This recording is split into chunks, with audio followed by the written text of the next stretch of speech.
Hello दोस्तों।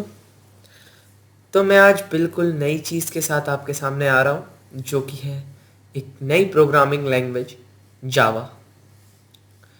जावा जैसा कि आपने सब लोगों ने सुना होगा कि सबसे इम्पोर्टेंट लैंग्वेज है अभी की जनरेशन की। जावा लैंग्वेज की बहुत ज़्यादा डिमांड है आईटी फील्ड में। तो मैं ये प्लेलिस्ट को स्टार्ट कर रहा हूँ इस पहले ट्यूटोरियल के साथ। इस ट्यूटोरियल में मैं आपको सबसे इम्पोर्टेंट चीज़ें, सबसे इम्पोर्टेंट जो कि जावा में इंक्लूडेड नहीं की गई हैं सी प्लस प्लस से, और क्यों ये जावा इन्वेंट हुई और किसने करी, मैं सब आपको बताऊंगा। तो हम स्टार्ट करते हैं। कुछ टॉपिक्स हैं जिनको मैं आपको समझाना है, तो मैं समझाऊंगा। तो सबसे पहले आप देखते जाइए। आपको नोट करना है तो आप नोट भी कर सकते हैं, मैं आपको बताता रहूँगा। तो जो जावा लैंग्वेज है वो सन माइक्रो सिस्टम ने इन्वेंट करी थी। उधर के 3 साइंटिस्ट से सन माइक्रो सिस्टम कंपनी के, उन्होंने इस लैंग्वेज को इन्वेंट किया। उसके बाद विनोद खोसला ने इसको और अपडेट किया। अब बात करते हैं जो इसमें नए फीचर्स ऐड किए गए। सबसे इम्पॉर्टेंट फीचर जावा का ये है जिसकी वजह से ये जावा सी प्लस प्लस को ओवरकम करती है और सी प्लस प्लस से अच्छी लैंग्वेज कही जाती है। ये purely object oriented programming language है। दूसरी बात, ये प्लेटफॉर्म इंडिपेंडेंट है। ये प्लेटफॉर्म इंडिपेंडेंट का मतलब ये होता है जब आप एक प्रोग्राम बनाते हैं जावा में, तो वो कहीं पर भी आप उसको प्रोग्राम को रन कर सकते हैं। कहीं पर भी का मतलब यहाँ पर उससे है कि कौन सा एनवायरनमेंट आप यूज़ कर रहे हैं। मेनली एनवायरनमेंट की बात करी जाए तो वो एनवायरनमेंट होता है Mac, Linux and Windows operating system. तो मैं आपको बता दूं, अगर आप कोई प्रोग्राम बनाते हैं सी प्लस प्लस का, तो आपको उसका डिफरेंट कंपाइलर चाहिए पड़ेगा और डिफरेंट टाइप्स की प्रोग्राम में चेंज भी करना पड़ेगा आपको उसके अकॉर्डिंग जिस टाइप का आपका ऑपरेटिंग सिस्टम है। बट जावा में ऐसा कुछ भी नहीं है। जावा में जावा वर्चुअल मशीन नाम की एक चीज़ है जो कि कन्वर्ट करती है किसी भी एक Java dot Java program co dot class में, और वो क्लास आप कहीं पर भी रन कर सकते हैं, चाहे वो मैक हो, चाहे विंडोज़ हो, और चाहे लिनक्स क्यों ना हो।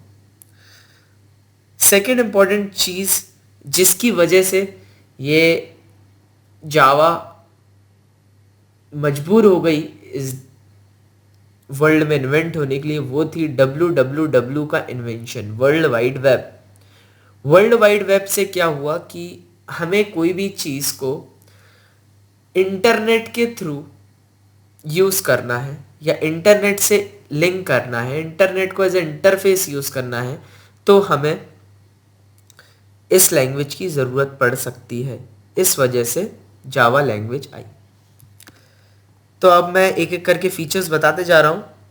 सबसे पहले जावा का ये फीचर है कि ऑब्जेक्ट ओरिएंटेड प्रोग्रामिंग लैंग्वेज है।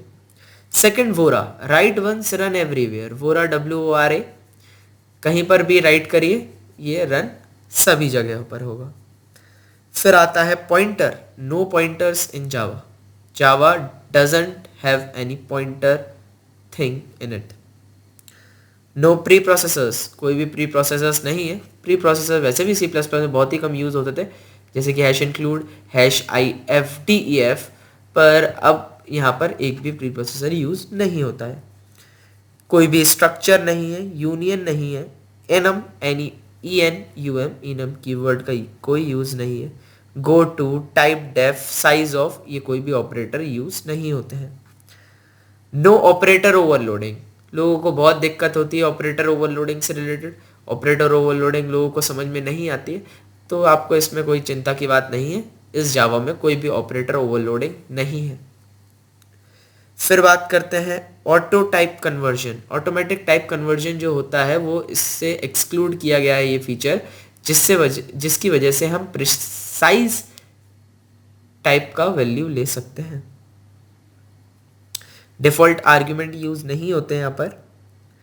Multiple inheritance, no multiple inheritance, multiple inheritance का फीचर्स इससे हटा दिया गया है। ओनली थ्रू रेफरेंस ऑफ, जैसे कि आपको याद दिला दूं कि ऑब्जेक्ट्स का जो हम पासिंग करते हैं एक फंक्शन में, वो थ्रू बाय वैल्यू भी कर सकते हैं सी प्लस प्लस में, पर इसमें थ्रू रेफरेंस ही होगा। उसके बाद एक इंपॉर्टेंट फीचर आता है मल्टी थ्रेडिंग। मल्टी थ्रेडिंग क्या करती है, आपका एक ही प्रोग्राम है, उसके 2-3 पीसेस है जो आपने अलग अलग जगह बना कर रखे हैं, आप उनको कंकरेंटली रन कर सकते हैं, एक साथ रन कर सकते हैं आप उन तीनों पीसेस को। उसके बाद API, application programming interface provide करता है, आपको गार्बेज कलेक्शन की वो देता है। पोर्टेबिलिटी, जैसे कि मैंने आपको बताया, आप इसको कहीं पर भी सेंड कर सकते हैं, इसलिए इसका बहुत ज़्यादा यूज़ आता है www में। उसके बाद डिस्ट्रक्टर का जो कीवर्ड है उसको चेंज कर दिया गया फाइनलाइज में। तो ये थे, मैं इनको शॉर्ट में एक ब्रीफ में आपको मैं कंक्लूड करता हूँ इस वीडियो को, और जावा के इंट्रोडक्शन को कंक्लूड करता हूँ। जावा is a simple language, it is object oriented, it is distributed, architecture neutral है इसका, पोर्टेबिलिटी है इसके अंदर, परफॉर्मेंस बहुत ही अच्छी है, मल्टी थ्रेडिंग अलाउ करता है, डायनेमिक है, ये सारे फीचर्स हैं, और बहुत ही ज़्यादा सिक्योर है। तो ये सब फीचर्स जावा को एक बेहतरीन लैंग्वेज बनाते हैं। तो इस लैंग्वेज के बारे में हम आगे पढ़ेंगे। तब तक के लिए थैंक यू, और मास्टर जी के अगले ट्यूटोरियल्स देखने के लिए मेरा चैनल सब्सक्राइब करना ना भूलिए। मास्टर जी, मैं अनवित आपसे इजाज़त लेता हूँ, मिलते हैं नेक्स्ट वीडियो में। Thank you.